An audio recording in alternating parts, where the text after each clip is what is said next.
नमस्कार। आज हम बात करेंगे शुक्र ग्रह के राशि परिवर्तन के बारे में। शुक्र ग्रह जो कि दिनांक 31 मार्च को मकर राशि से कुंभ राशि में प्रवेश कर रहे हैं। मकर राशि भी शनि महाराज की राशि है और कुंभ राशि भी शनि महाराज की राशि है, मूल त्रिकोण। और शुक्र ग्रह का कुंभ राशि में जाना, वहाँ पे पहले से ही बृहस्पति ग्रह संचार कर रहे हैं, उनके साथ मिलना भी एक योग होगा इस वर्ष का। खास करके मैं कहूँगा कि नवरात्रों में शुक्र ग्रह जो कि माताओं को रिप्रेजेंट करते हैं, सभी लक्ष्मी से लेकर दुर्गा तक, और सभी माताओं को नवरात्रों में भी उनका आगमन यहाँ बृहस्पति महाराज के साथ शुभ है। तो अब हम बात कर रहे हैं कि शुक्र ग्रह का संचार जो 31 मार्च को होगा, वो मंगल के नक्षत्र धनिष्ठा से शुरू होगा।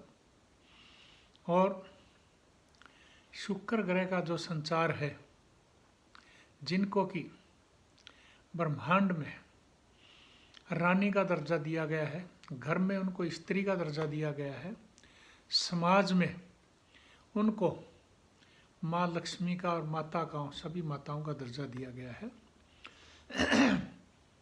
अतः शुक्र ग्रह का संचार कुंभ राशि से आना यानी कि उच्च अभिलाषी होना होता है। मीन राशि में जाके शुक्र ग्रह उच्च के हो जाते, तो यहाँ आके वो उच्च अभिलाषी हो जाते हैं। तो ये संचार में मेरे हिसाब से यानी कि संसार के लिए भी ठीक ही रहेगा। अब मैं बताना चाहता हूँ कि शुक्र ग्रह जो कि आपके शरीर में सौंदर्य को, सुंदरता को रिप्रेजेंट करते हैं, इसके साथ साथ शुक्र ग्रह एक क्रिएटिव प्लैनेट है। ब्रह्मांड में शुक्र ग्रह जितने भी सुख साधन हैं, आपके ऐश्वर्य के साधन हैं, उनको सबको शुक्र ग्रह जो है रिप्रेजेंट करते हैं। अतः शुक्र ग्रह का शुभ होना, सांसारिक सुख साधनों का में वृद्धि होना, शुक्र ग्रह का अशुभ होना, उनमें कमी होना, माँ लक्ष्मी का आशीर्वाद होना अगर शुक्र ग्रह शुभ है, अशुभ होना तो माताओं का आशीर्वाद नहीं मिलता। अतः शुक्र ग्रह को जितना आप शुभ बनाएंगे उतना ठीक रहेगा। अब मैं राशि वाइज बताना चाहता हूँ कि शुक्र ग्रह आपके जैसे मेष राशि है, उसके 11वें भाव से गुजरेंगे तो वो काफ़ी आपको फायदा करेंगे। धन लक्ष्मी योग आपका बन रहा है। खास करके नवरात्रों में आप माता की पूजा करें और आपको माताओं का आशीर्वाद भी मिलेगा। इसके साथ साथ माँ लक्ष्मी की कृपा भी आप पे रहेगी। इसके बाद मैं बताना चाहता हूँ कि शुक्र ग्रह जो है, जैसे कि टॉरस राशि है, दूसरी राशि वृषभ राशि है, उसके 6ठे भाव से गुजरेंगे। अतः आप अपना थोड़ा सा पैसे के लेन देन में ध्यान रखें जितना भी हो सकता है, और शुक्र ग्रह को मजबूत बना के रखेंगे तो आपको शुभ फल मिलेगा। मिथुन राशि के लिए शुक्र ग्रह जो है वो आपके 9वें भाव से गुजरेंगे। ठीक है, तो शुक्र ग्रह का 9वें भाव से गुजरना शुभ होता है और आपको विदेश यात्राओं में फ़ायदा होगा, बाहर आप जो कार्य करेंगे उनमें फ़ायदा होगा, और आपको धन लक्ष्मी का भी आशीर्वाद मिलेगा।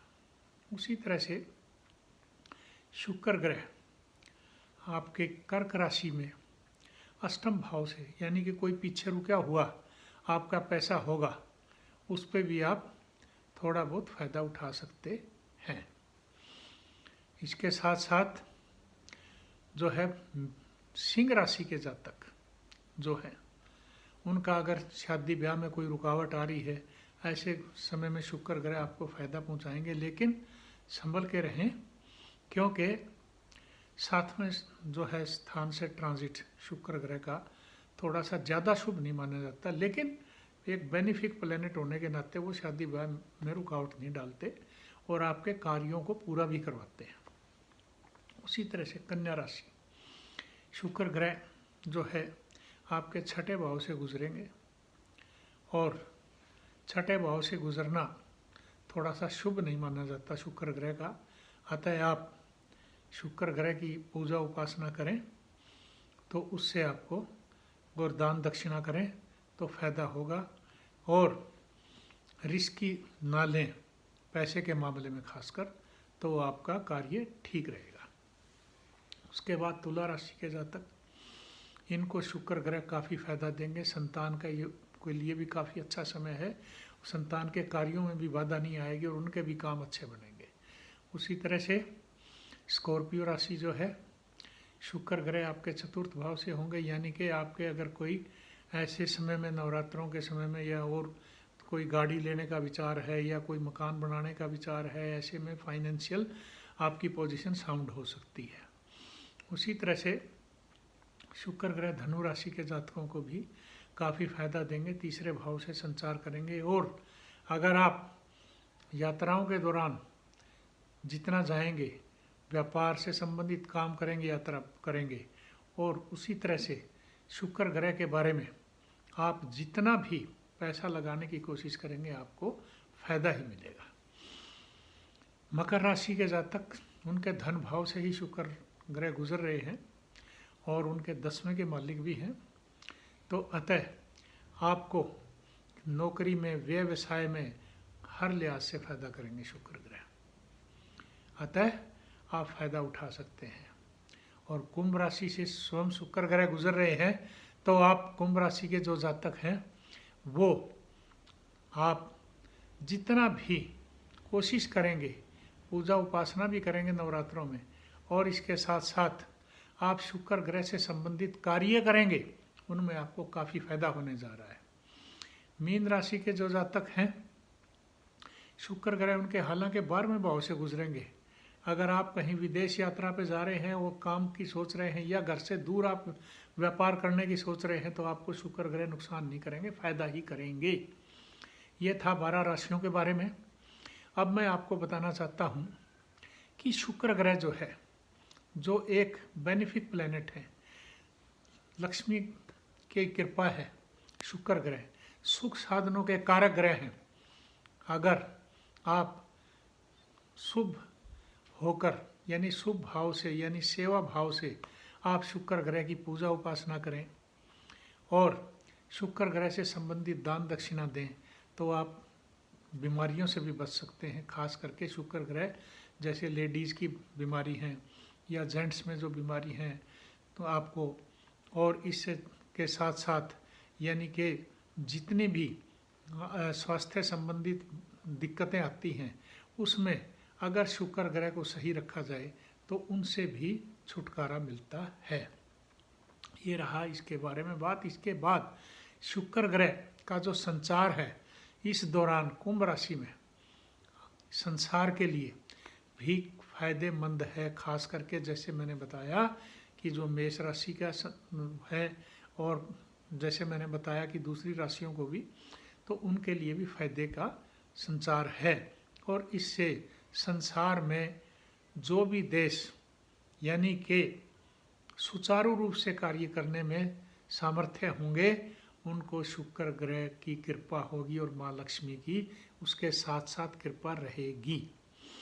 इसके बाद कोई भी देश में, प्रदेश में राजा है, रानी है, जो भी जहाँ भी हैं, यानी कि आप अगर स्त्रियों का सम्मान करेंगे, स्त्री जाति का फायदा करेंगे, और इसके साथ साथ आप जितना भी लड़कियों के बारे में सोचेंगे, बच्चों के, और जो सहायता के लायक यानी कि जिनको ज़रूरत है, उन लड़कियों के बारे में सोचेंगे, तो आपको शुक्र ग्रह जरूर फायदा करेंगे।